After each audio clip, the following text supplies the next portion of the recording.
Hi Beauty Pies, welcome back to my channel. In today's video, I'm going to be reviewing 3 new products. These are new to me and my channel, and I just wanted to share them with you individually, just so you can see the effect of each individual product on my overall makeup look. One of the products is this foundation. This is the Giorgio Armani Luminous Silk Perfect Glow Flawless Foundation.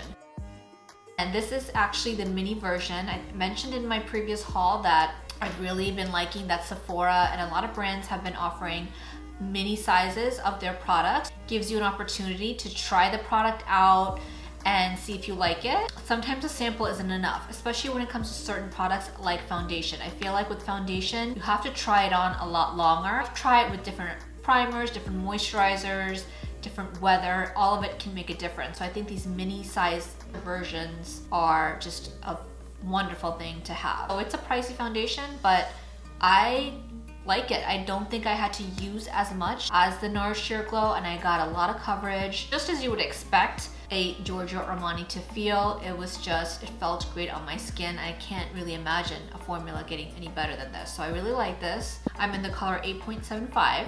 One of the other new products that I'm using is this Studio Fix Powder Foundation by MAC. This is in the color NC43. This is not new to me. Actually, this is one of the first makeup products that I used on my face from the time I was a teenager. At that time, when I was like 15, 16, wearing makeup for the first time, there were not a lot of brands that carried colors that matched my skin. MAC was one of the few. This particular foundation in this particular color, NC43, was a perfect match for me.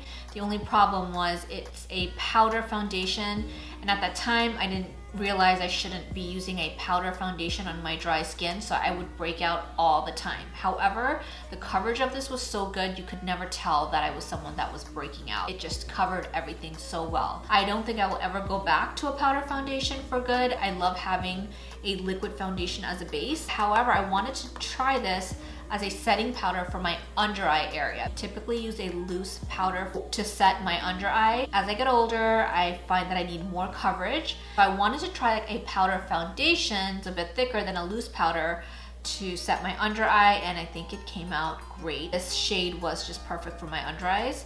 So I'm going to show you how I use that. And then last but not least are the lashes. I'm using a new set of lashes that I have not used before. These are by Lilly Lashes. Probably one of the most popular styles from the Lilly Lash brand. So I'm also going to show you how the makeup looks done completely without lashes, and then how it looks with lashes. For those of you who don't really want to wear lashes, but I'm not using any other eyeshadow on my eyes, and so I like the idea of not having to spend so much time on eyeshadow and just be able to use a pair of lashes that just do everything I need to make my eyes look the way I want them to look. Before we get started, if you haven't subscribed to my channel yet, please take a second to hit the red subscribe button down below. I post videos every week. And now let's get into this tutorial. My skin is already moisturized and primed.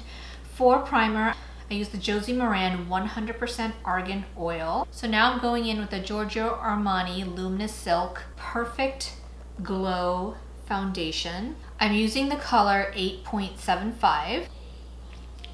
You can see the consistency is pretty runny. I'm going to take it first and put it on my skin. Seems like a pretty thick foundation, even though it was pretty runny, just based on the way it's sticking to my skin. That could also be because my face is just so well moisturized. So I bought this online based on the description of the color. All the keywords were there: golden undertone, medium dark skin. It is blending in pretty nicely.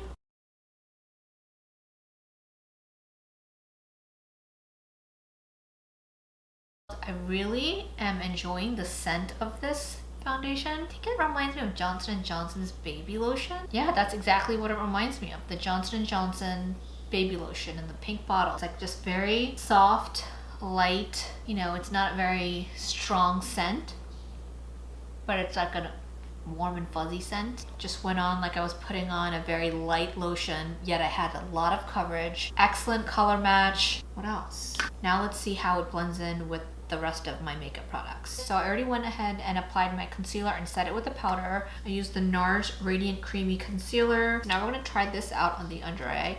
I just wanted something that could give me some more coverage. I'm using the sponge that came with the powder. I've always thought it's a great sponge. I'm actually gonna bend it so that it fits better underneath my under eye. I thought it was gonna have a heavier powdery feel because it's a powder foundation, but I'm not feeling that. I'm setting that area down here as well. Now I'm going to go into the center of my face.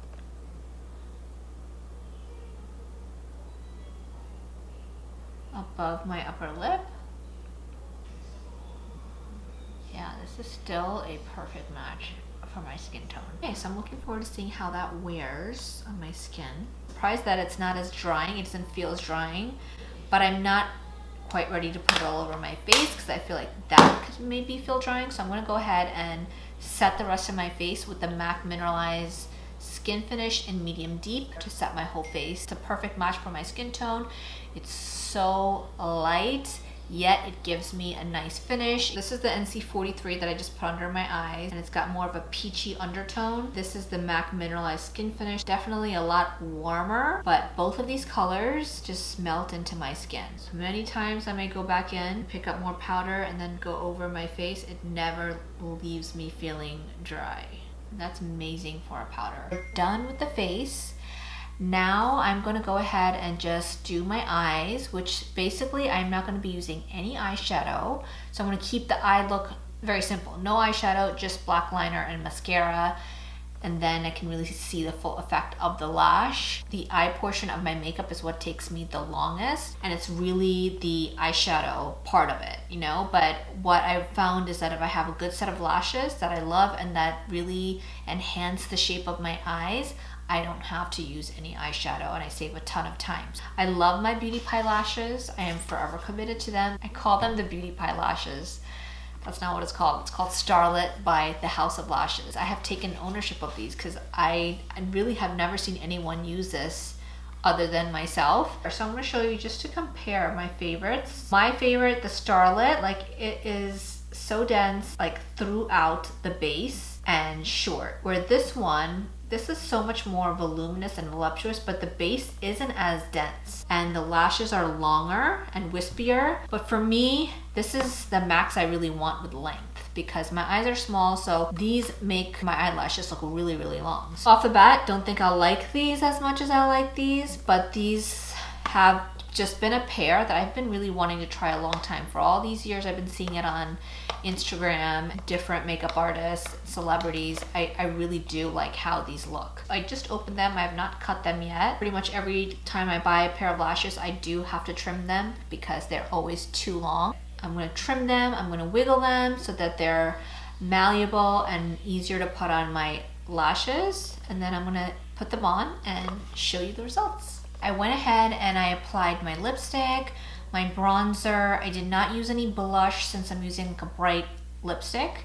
This is the Powder Kiss lipstick from MAC Cosmetics, and it's in the color Burning Loves. I just wanted to show you really quick how the finished look looks like without the lashes. So I went ahead and took the Mykonos lashes and I trimmed them. I'm also using the Duo Lash Glue again. I have been using the House of Lashes Lash Glue, which is just really highly raved about. It was good adhesive. I just thought that the formula dried out really quickly. I don't think it's as good as this Duo. So I'm really happy to be using this again. I ordered this recently and it just came in. So I'm using some fresh new lash glue and a fresh pair of lashes, and I'm excited to put these on. The lashes are on. They are gorgeous, they are voluptuous, and even though, like I said, they're not as dense at the base like the Starlit lashes, I really like how the lashes are staggered. It definitely has more of a natural lash look while still having like a thicker base. So especially for someone like me with smaller eyes, this really makes my eyes look a lot bigger. So we are done with this look. I'm still loving the foundation, the powder, and the lashes. My skin, it looks radiant. And the powder, I thought it would feel drying by this time after about 30-40 minutes of applying it, but it does not feel drying. So I definitely think I'm going to be using this pressed powder foundation for my under eyes, and I think I'm going to try other powder foundations for my under eyes as well, as opposed to just loose setting powders. The lashes I am loving, loving, loving, especially because I didn't do anything else to my eyes. I didn't use any eyeshadow, I barely used any liner, and it was just such an easy eye look. Even though lashes take a while to put on, it's nowhere near as long as it takes to put on eyeshadow and blend out eyeshadows. And yeah, so that is it for this tutorial. Thank you so much for hanging in there. If you enjoyed this video, please hit the like button below. Also subscribe if you haven't already, and I'll see you in my next video. Mwah. Bye.